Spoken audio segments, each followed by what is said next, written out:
Гүлайша әже терезеге қарап ойланып отырды. Маңызды шешім қабылдауы керек болып тұр. Бірақ ол шешетіндей бір нәрсе қалды ма өзі? Ол үшін барлығын балалары баяғыда шешіп қойған. Егде жастағы әйелдің басқа амалы қалмады.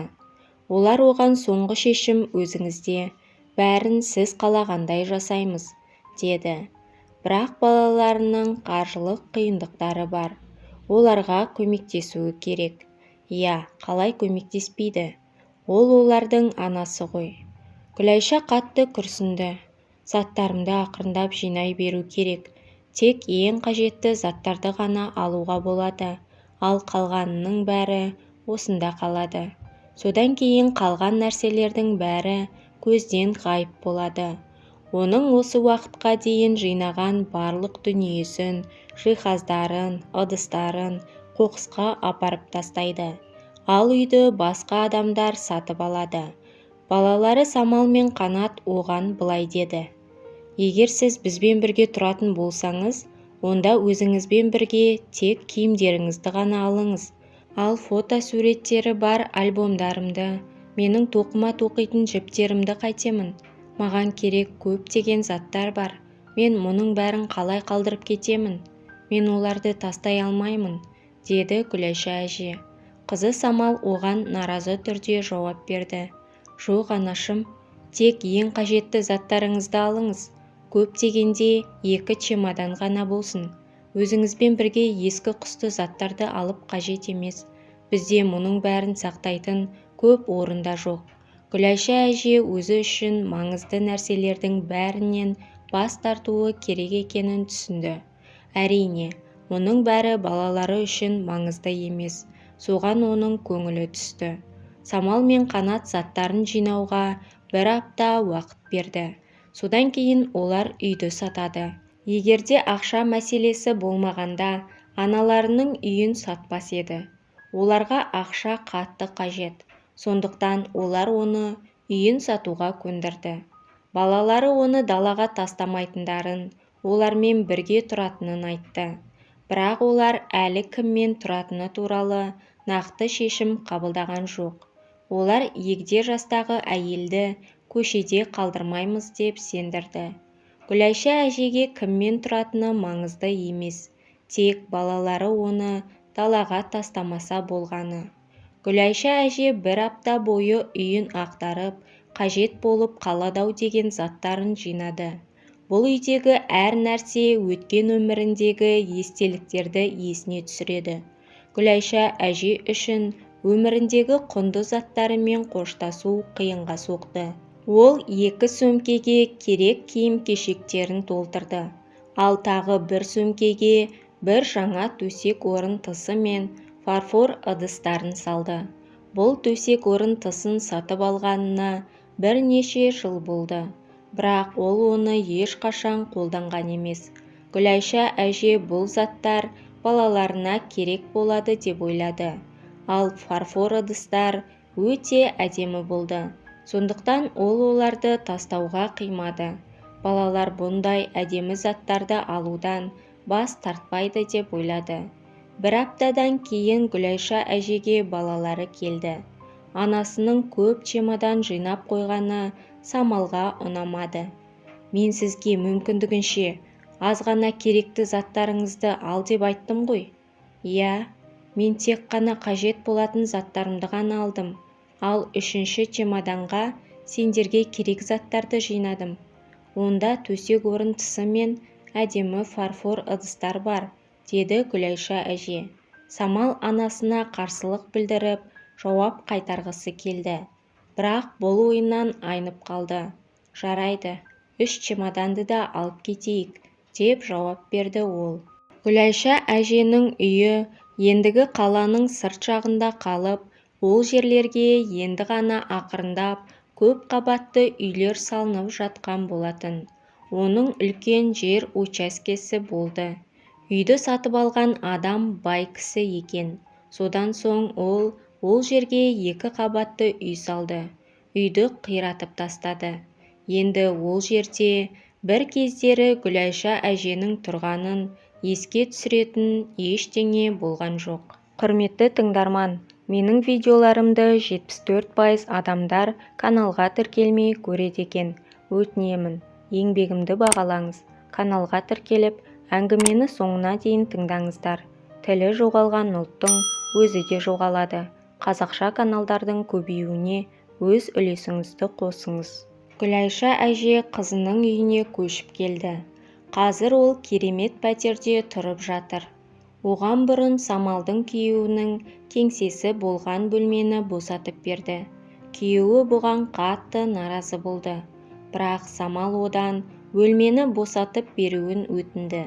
Содан кейін ол бөлмеге бір қарапайым кереует пен кішкентай шкаф сатып алды. Ол бөлме әжеге жайлы емес еді. Гүлайша әженің фотосуреттерін қоятын орын болмады. Содан соң ол бөлмеге кішкентай үстел қоюға қызын көндірді. Бұл ұсыныс Самалға ұнамады.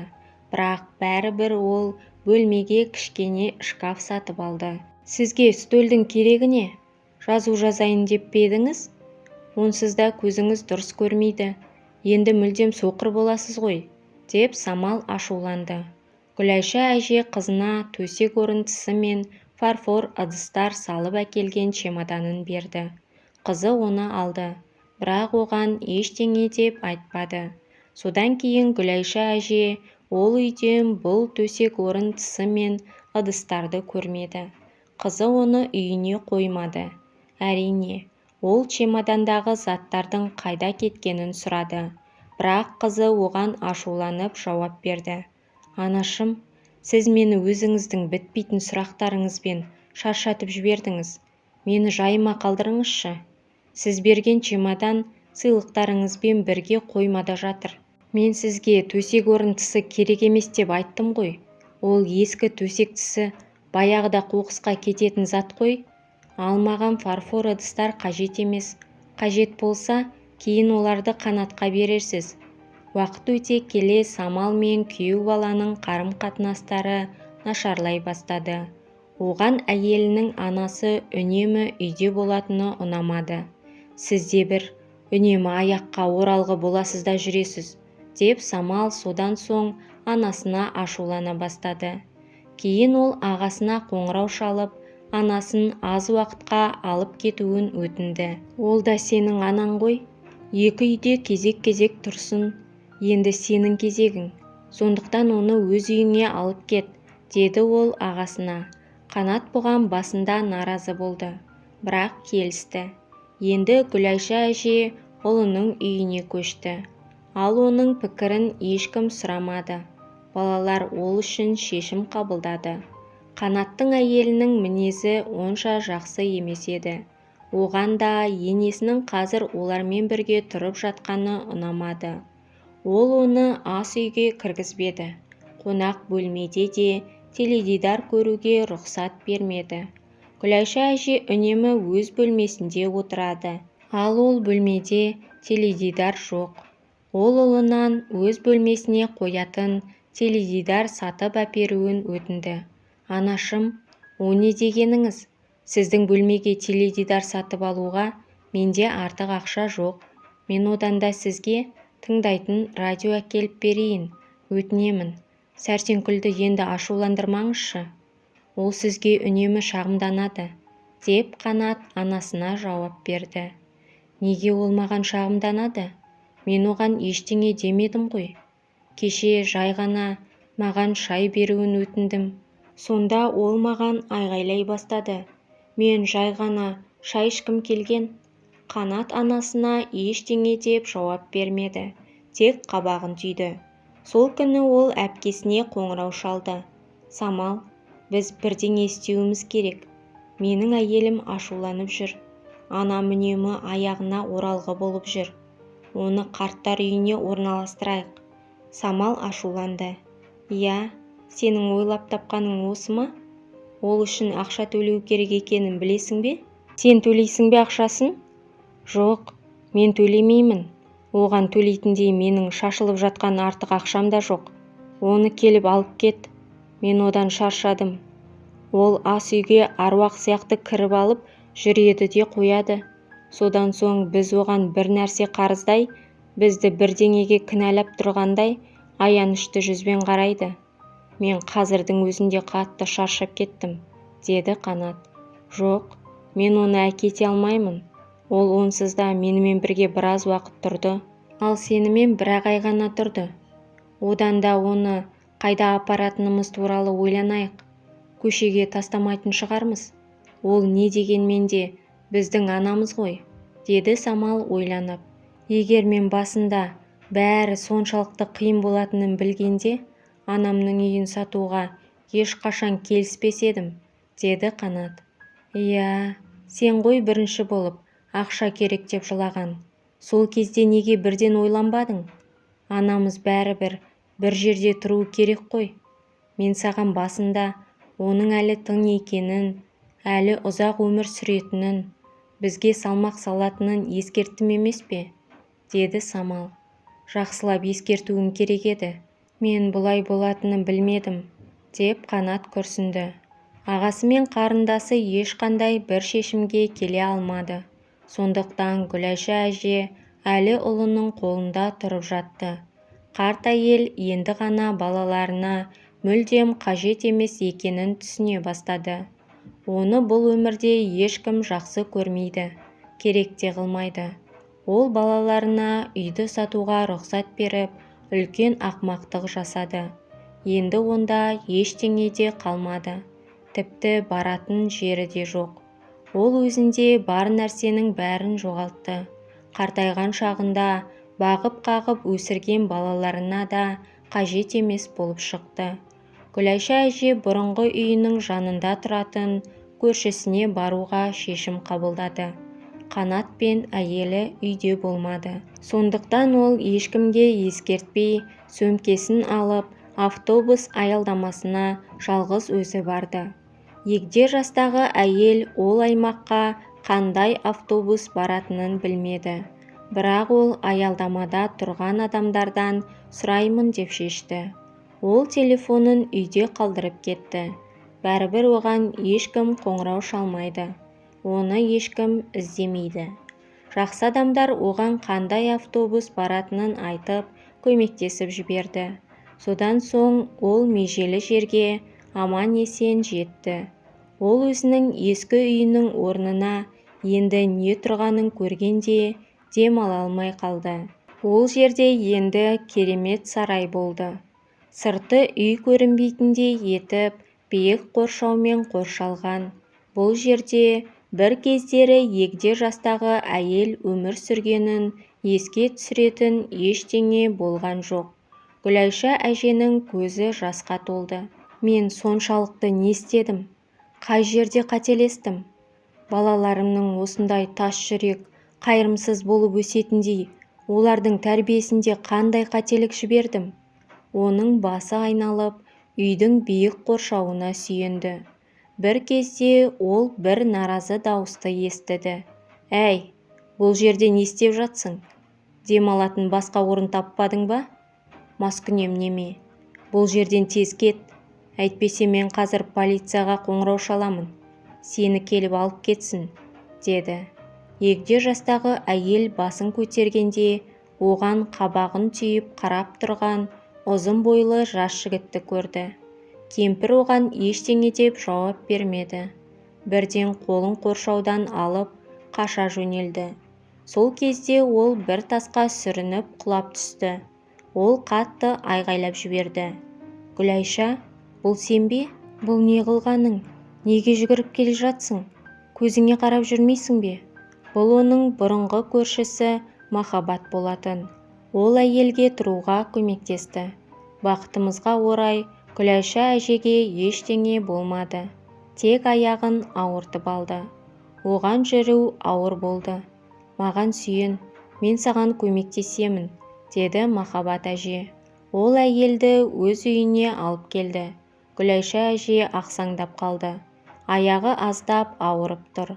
Ол көзінен аққан тоқтаусыз жастан алдындағы ештеңені көрмеді. Махаббат оған дәмді бәліштер мен ыстық шай берді. Жарты сағаттан кейін Гүлайша әже өз-өзіне келіп тынышталған соң ғана өз әңгімесін бастады. Махаббат та ештеңе сұрамады. Әйел бәрін өзі айтқанша күтті. Күләйша әже оған бәрін айтып берді. Ол балалары үшін үйді сатып жібергенін, енді ол оларға мүлдем қажет болмай қалғанын, оны үйге сыйғызбай қалай құтыларын білмей жүргендерін айтты. Күләйша әже ешқашан балаларынан мейірімді көзқарасты көргенде, бірде-бір жылы сөзді естігендей емес. Бұл өмір емес, азап болды. Махаббат әже Күләйшаға қайғылы жүзбен қарады. Ол егде жастағы әйелді қатты аяды. Екеуінің арасындағы жас айырмашылықтары 5 жас қана болса да, Күләйша әже оның қасында тым кәрі көрінеді. Соңғы уақытта қарт әйелдің қатты қартайып кеткені байқалады. Оған ешкім қарамаған. Қандай әділетсіздік. Махаббат әже бір шешімге келді. Ол енді не істеу керектігін біледі. Ол Күләйша әженің қолынан ұстап, «Күләйша, сен менің не шешкенімді білесің бе? Сен енді жалғыз болмайсың. Менің ұлым мені ауылға алып кеткелі жатыр. Ол жерде үлкен жер учаскесі де бар. Сол жақтан үлкен үй салған. Мен де сені өзімен бірге алып кеткім келеді. Үй үлкен, бөлмелері көп, бәріміз сиямыз. Менің ұлым қарсы болмайтынына сенімдімін. Оның 4 баласы бар.